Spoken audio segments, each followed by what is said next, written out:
That is a lot of code. Now, which bit do I actually need to change?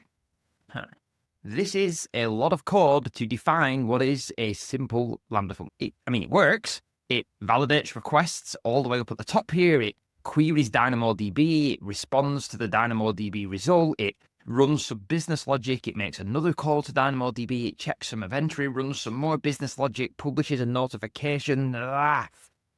There's a lot of stuff in here. Now, if you want to try and write a unit test to test this Lambda function, find a bug, make a change, develop a new feature, how would you even know where to start? Let's actually rescue this Lambda function. In the next 10 minutes, you're going to learn the right way to structure Lambda functions in .NET. Quick bonus tip, it's not this. Let's have a look at what we're going to do. So we're actually going to start to break this Lambda function down into various different pieces. At the minute, we've got everything in this single Lambda function. The first thing I'm going to do actually is add the Lambda Annotations framework. So I'm going to add amazon.lambda.annotations to this package, which will allow me to simplify some of this code straight off the bat. And to do that, I'm going to define this method here as a Lambda function. And I'm going to add a HTTP API underneath. This is going to be a Lambda function that's going to be sourced by a HTTP API. It's going to be a post request onto /orders. Immediately now, this first bit we've got here where we're deserializing this order request, all of this can go away. I'm going to delete all of that code because the Lambda Annotations framework allows us to actually parse bodies automatically. So I'm going to add an attribute here from body, and that's going to be an order request, and we call that order request. We've immediately removed all of that code to actually parse the body of this Lambda function as the request comes in. Great. The next thing this Lambda function is doing is actually validating the inbound request. It's doing that to check the customer ID is valid, the number of items on the order. We're iterating over each individual item to check each individual item is valid, and then checking that the email address contains an @ symbol, some really rudimentary amount of email address validation. Again, we want to delete all of this. So I'm going to get rid of all of that there. And I'm actually going to create this OrderValidator interface that's going to validate an order request, and it's going to return a validation result. Of course, you could use a library here like Fluent Validations or something like that, but for the purposes of this, I'm just going to hand code the actual validation. And here we actually just go through the same steps. We check the customer ID, check the items, check the individual items on the order, check the email address, and we return this validation result object, which allows us to collect different errors to validate everything all at once. My Lambda function then changes to inject an instance of private read-only OrderValidator, and we're going to configure that into the constructor. And here I can just say validation results equals OrderValidator.validate order request. So what we can do is inside our Lambda function is run that validator order, and if it's bad, we can return a bad request. Great. So we're getting rid of more and more code. The next thing is the actual bit of business logic to actually process an order. As you can probably assume with what we're going to do here, we're going to take out all of this business logic and replace that with this order service. We've got this iOrder service interface.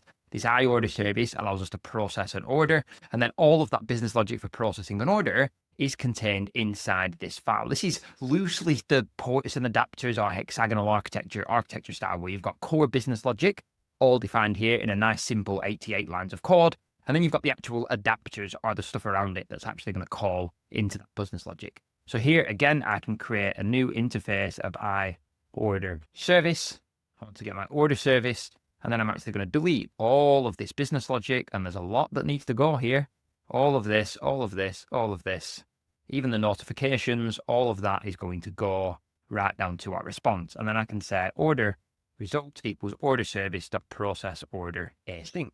The other thing I'm also going to do here is take all of these classes, because the classes are defined inside the same file as our Lambda function. I'm going to remove all of them and actually move them into this models folder as well. So all of our models related to orders are all together in the same file. Perfect. And as you can imagine, I'm going to go through the rest of this and actually update the rest of this order function to actually have everything pulled out. So let's have a quick look at the finished results. We're validating the order straight off the bat. We're processing the order, and if the result fails to process, we're going to return bad request. Otherwise, we're going to return a 201 created.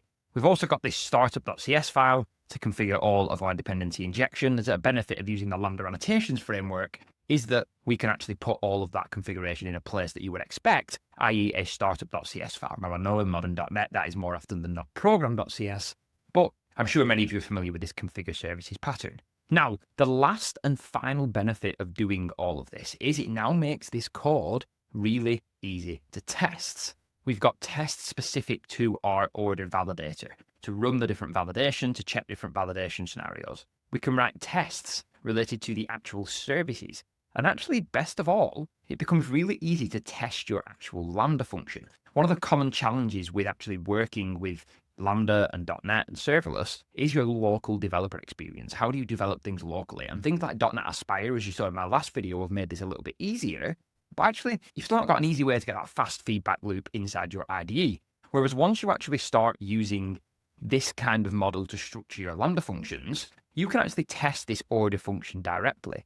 Because you can imagine, well, because this order function is just a class that takes some constructors that has a method that you call, it actually becomes quite easy to write a test for this code. I can open up my order functions test, and I can create a new instance of my order function. It's just a class. If I'm using a mocking library, I can inject mocks of my order validator and my order service. I'm going to do this in a way that doesn't compile. And then I can actually just call order function.processOrder and pass in the actual request. I am just writing a test for some .NET code. It is as simple as that. So the next time you're thinking about writing a Lambda function, don't be that person who writes a 700-line Lambda function. And this is actually one of my big criticisms with one of the features they've announced in the .NET 10 Lambda runtime, is now to support a single file Lambda function. You can have a single .cs file, no project, no nothing, and you can actually compile that and deploy that to Lambda, which is great because it feels simple. But actually, you end up in this scenario with these hundreds and hundreds of line Lambda functions, no separation of concerns, no encapsulation. Everything is there in that one file. It's really hard to test. The developer experience is really janky. So as much as possible, follow a pattern like this when you're defining your Lambda functions in .NET. Separate the actual Lambda function code that's processing the request, pass that off to some business logic. Centralize all your business logic inside a single well-defined place where your business logic is, and keep that separation clean. And best of all, your function now reads like a story.